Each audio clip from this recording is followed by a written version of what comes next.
Hello and welcome to this third and final energy alchemy practice walkthrough. I have put up two others already, as insinuated by saying this is the third. But in case anybody is new, this is a look at the toroidal structure, the torus, flow of energy in a three-part dissection. I have the first as this external toroidal that flows around, that classic donut shape that we usually see expressed as the torus. And then the second part of that is the inner part, the hourglass vortex portion of the torus, the inner core, that is sometimes reflected as a contrast or a negative of the toroidal, the empty, quote-unquote, empty space in the middle. And third and final part is that mobius or lemniscatic flow, this infinity, looping, recycling of energy that happens, and that is built by the conversations of the external toroidal and the internal core processor. How they work together, how they flow, the work that they want to do and intend to do. That is what is essentially the flow of this mobius that is going around it. So I will put links to the two other workings that I've already done for the torus and for the inner core. This really needs to be done after. I feel like if you try to jump into this third portion, you might be confused, it might be jumbled, it's not going to be as beneficial unless you have done 1 and 2 already, and even done a bit of contrast meditation between the two before you even try to do this one. Because, like I said, this is listening to the conversation between the two. And if you haven't listened to each one yet, and you don't know what they're talking about and where their flow is at, it's going to be a bit like going into a lunchroom cafe at a school and then trying to hear what the overall conversation of the student body is. You're not really going to get a clear message of the tone of what school, like 6th grade life is, by sitting and trying to listen to all the conversations of all like the little cliques that are a part of lunchtime, And that's what this will probably feel like and does feel like, and I will speak from experience because I have worked through these workings on my own the last couple of weeks, and it started off like that. Very busy and very difficult to figure out, and to hone in on conversations and to be able to even hold the attention capacity to disassociate from certain sensations in order to focus on others. And so if all of that already sounds like jumbling nonsense to you, I have links below for more of the beginner steps for people who maybe have just clicked onto this. But if you're working with me through this energy series and you have followed through level 1 and into 2 now, and done some of the working, then you could be prepared for this and ready for this.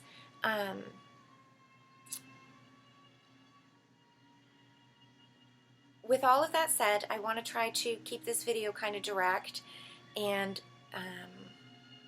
as clear as I can be while talking about something that is confusing and vague. So, for those of us who are prepared and who are at the level, hearing the two different conversations that are taking place continually and that you have been working with to sort of isolate and listen to,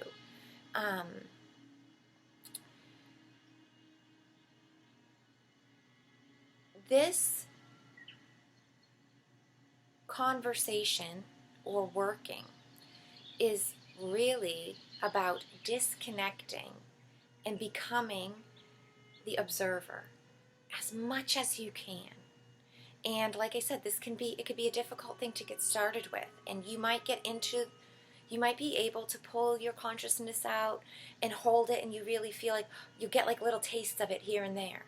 You know, and you'll have little sporadic spurts where you'll feel the connection, and you'll feel that the oneness, and you'll feel the disconnect of first person view. That's the best that I can relate the verbiage as. And if it sounds out of this world, you know, everything can and does when you don't take time to look at it for yourself. But if you spend time to look at it for yourself, you will get these sensations and you will feel them. And if you acknowledge them and accept them and lean into them instead of pulling back, you will dive deeper and deeper. And soon those little glimpses will become more like the ability to look out a window and to see the weather that's happening out there. You know, anytime that you choose to, you could step up to that lens, to that window pane, and to cast your gaze out into the landscape and to assess the weather. So that's the kind of place that I really think we should be at, metaphorically, when you want to look at your toroidal, when you want to look inside of you at the inner workings of your magnetic core, to have that sort of imagination and mental capacity to visualize that kind of thing and to do that work and to make it so that it's comfortable for you, that it feels real. And then this is when we can get into this practice.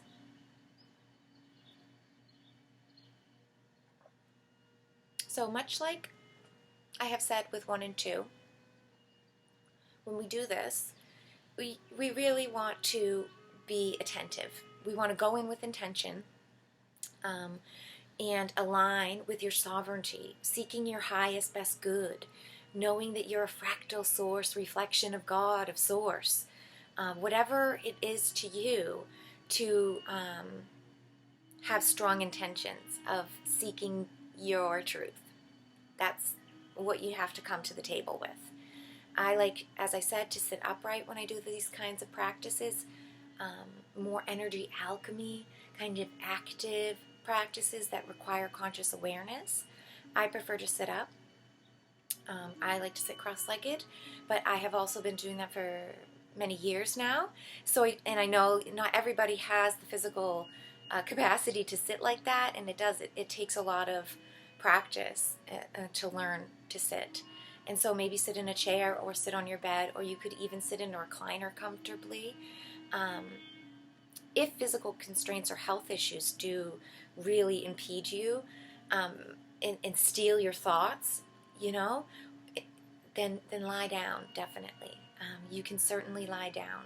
And you could probably fall asleep, as I've said in every video, you know. You can tailor fit workings of all types to your best interests. Your mind will take in what it is ready to. It will heal as it knows if you leave it space to do so. So if you open up your space in dream time to do this kind of healing and you want to do it as a sleep thing, I would never say don't.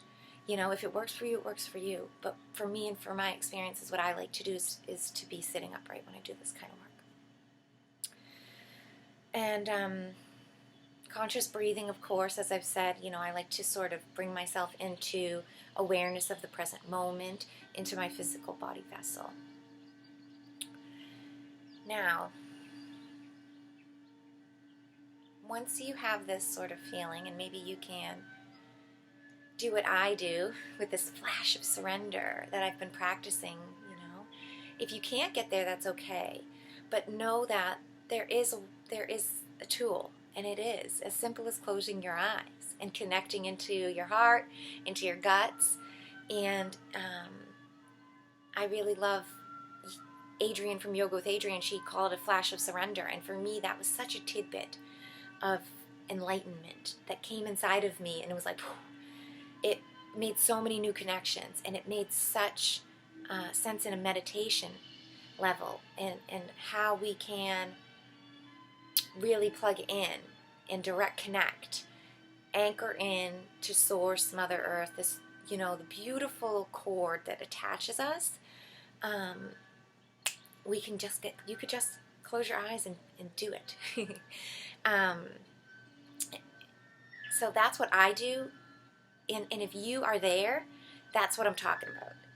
If you're not there, take 5 minutes or 10, however long it takes you to do conscious breathing, to relax your mind, to get out of the frenetic thinking brain, and to get down into unconditional love for yourself and love for the fact that you could even sit down and try this practice out. Have gratitude for that. Congratulate yourself for that. You know, get it amped up and empowered that you're doing good work for yourself. That's really what I get into when I have this flash of surrender, and sort of plug in, like click in. You know, I just recall that it's there. It's always there. But like I will build an entire deep meditation, guided meditation for this practice as well, just like I have already done for the toroidal sensing and for the inner core.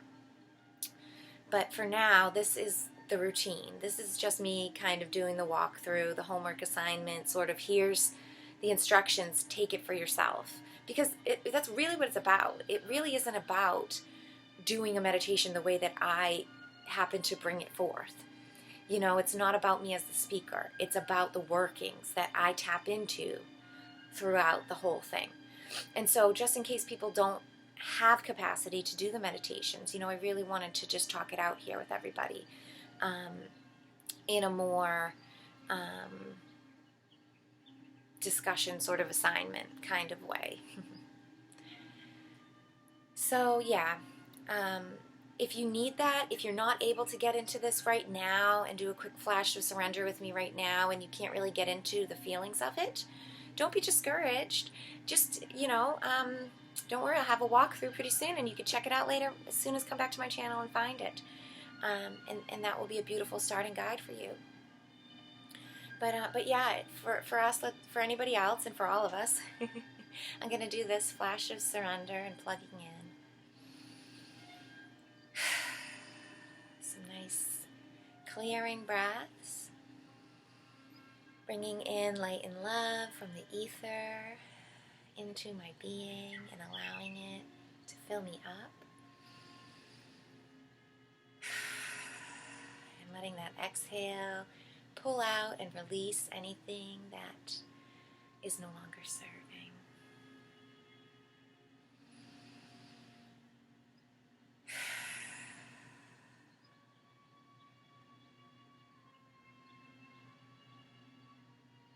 And so as we are connected and as we drop into the whole of this bubble of conscious awareness that is you,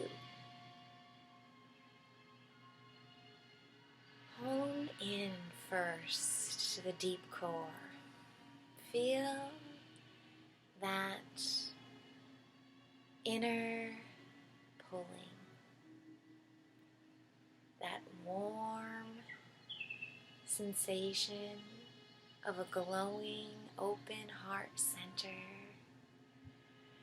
that has a flow blowing through it, which is perfectly fueling this eternal flame, blowing on the coals, igniting that beautiful, eternal glow. The fuel that empowers your inner workings. And feel that inner push, that circulation around. The energy that pumps the blood, that sends the oxygen through, that catches CO2 and pushes it back to the lungs and the heart to be released out. Feel the pushing of the pores, whether it's sweat or dirt and debris. Feel the pulling of your pores, bringing in nutrients, oils, even air. All those inner workings all your inner processes are fueled effortlessly by your true knowing that you are worthy of life, that you are bestowed with this immortal gift, this ever-flowing energy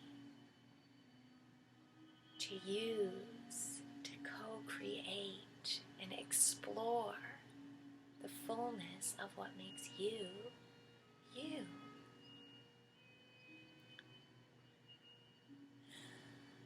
This drawing in, this negative seeking is actually organically aligned. It's empowered by the self, yourself.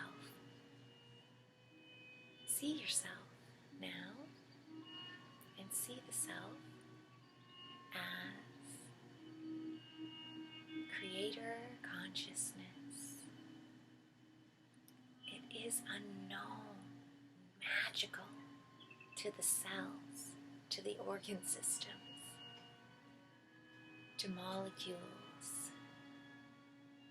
It is something totally different, larger than life to them. But to you, you are your consciousness. And your external universe is larger than your life.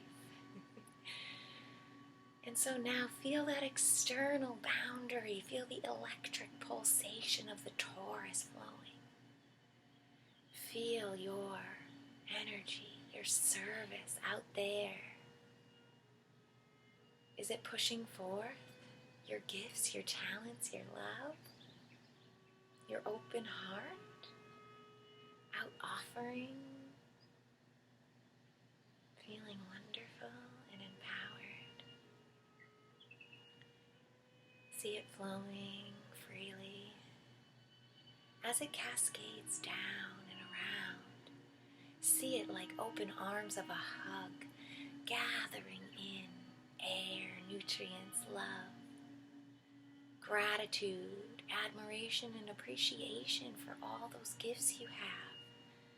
See them being pulled in and drawing in and up like you have roots from a tree even, soaking into your being, up and in.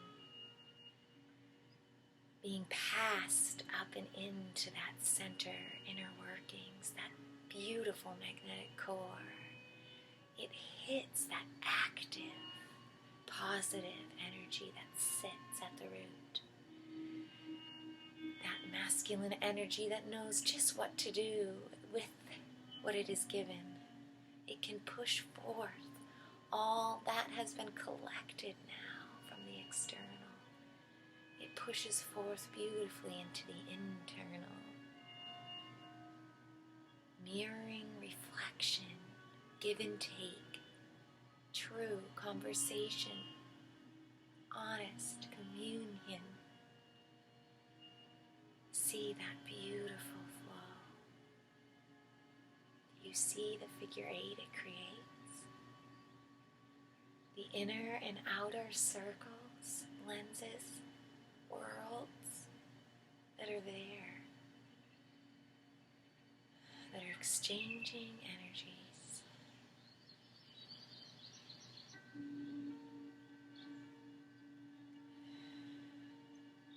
Observe that lemniscatic passing, bigger and smaller loops, internal and external. Just observe them. That's the practice here and now.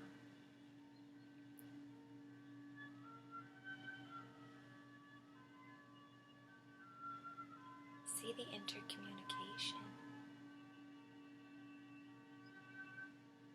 Flow at one perspective, the outer limits. It appears to be a singular flow, just as the torus appears to be a circle. just as our entire being appears to be this container, circular form, blinking and flickering, flowing. The mobius flow is also a pulsation. When you dive deeper and watch, when you can observe from within the layers, you see the give and take, the negative, the positive, bouncing back and forth, creating a vibration, creating a flow. Back and forth vibration creates this blur, this space of potentialities that we move back and forth through. Through that blur of potentialities creates a current, a stream, a flow. The more you dive into it, the deeper it gets. Also, the more linear and straight, the more it appears a blinking and a switch between the two. It's longer lasting and more spread out. Give yourself time to notice those shifts, those changes. Try to observe them instead of tagging them.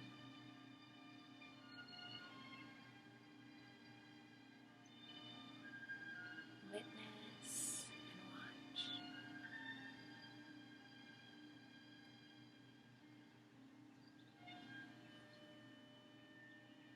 And that is really what this working is all about. You will be given the keys, and you will see those distortions as they happen, and you can address them as such during the working. When you feel you have reflected enough and gained some deeper knowledge points, that is when you can disconnect back into the present moment and pull your consciousness back into your 3D body. Reunite again with the bosses of the layers, the mind, body, and spirit. Feel your heartbeat, wiggle your fingers and toes, and bring yourself back into the present moment. Now, that working it's just a starting point, and like I said, you have to build the availability between the toroidal understanding and the inner core workings before you can really benefit from this kind of exercise. But just for those of us who, really are there and who would like to explore it, that is, that's the gist of it right there. If you have questions or comments, I'd love to hear them. Please leave comments or replies, or you can always send me emails. My email's in the description always, or you can hit the contact page over on my website, amariespeaks.com, and I will be sure to listen and reply.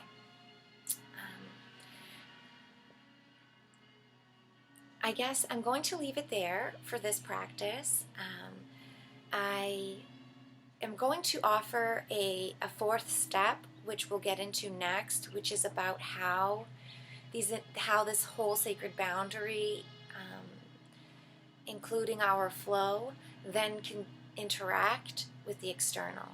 But before I get into that, I am going to dive just into a bit of how we cast reality and about what building reality is really about. So if that interests you, tune into my channel next to see that, and also the meditation I will be offering this coming week that real guided meditation of what we've just done at a greater length and in deeper detail, in case you'd really like that guidance or crutch to get you started.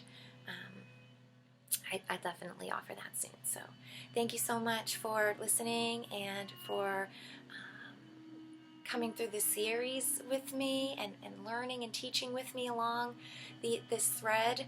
I feel like it's so beneficial, and it's really going to help us cleanse and clear, and then offer clearer reflections out. And when we can offer and interact with clearer reflections, we do the teaching through showing, through interactions with others. And it benefits them in ways that we can't even comprehend, that we don't expect, or that we're not really even a part of, that we don't really have to even worry about, but that is like a little seed for them that grows in their garden for them. So thank you for doing the work. Thank you for witnessing mine, and I'll catch you next time.